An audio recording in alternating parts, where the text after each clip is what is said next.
What's up, friends and family, brothers and sisters?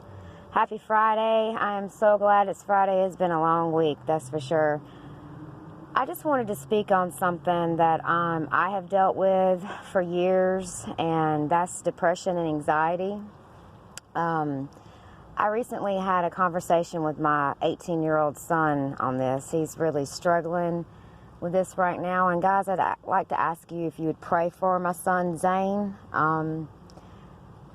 I told him I wanted to talk to him about, leaders that were great leaders such as Abraham Lincoln, Martin Luther King Jr., even Princess Diana suffered with, Great Depression for many years. But the ones that stood out to me the most were the people of the Bible that actually suffered from depression. The Bible shows us that depression can literally strike anyone. Poor people, like Naomi was the mother-in-law of Ruth. Very rich people like King Solomon suffered from depression. Young people like King David. Older people like Job were also afflicted with depression. Proverbs 12:25 mentions depression directly. Anxiety of the heart of a man causes depression, but a good word makes it glad. Being committed to God, my friends, does not mean that we're not exempt from being depressed. Elijah suffered from spiritual depression, and I find myself really going through that a lot.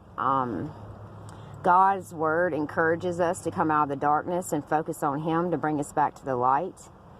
And the main one is Jesus. Even Jesus suffered depression numerous times throughout His short life. Especially when his friend John the Baptist was beheaded, and you can find that in Matthew 14:13. So none of us are really immune to that experience, and really Jesus is our hope and our salvation, and pulling ourselves out of that is what I've told my son, and I have to remind myself a lot of.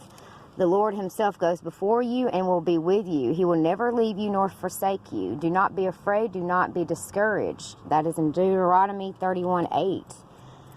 Now, my son wants to join the military, so this one was good for him, and I read this to him because I'm always calling him my little soldier.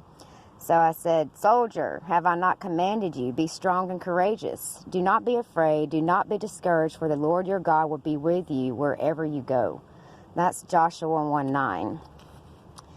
One of my favorites, Jeremiah 29:11-12. "For I know the plans I have for you, declares the Lord, plans to prosper you and not to harm you, plans to give you hope and to give you a future." Also in Isaiah 41:10, my friends, "So do not fear, for I am with you. Do not be dismayed, for I am your God. I will help strengthen you, and I will uphold you with my righteous right hand." So He's telling us, when we get that fear and we get that anxiety and that depression creeps in, we, instead of depending on the world, and, sometimes we depend on friends to help us. And I'm not saying friends can't help with this, but,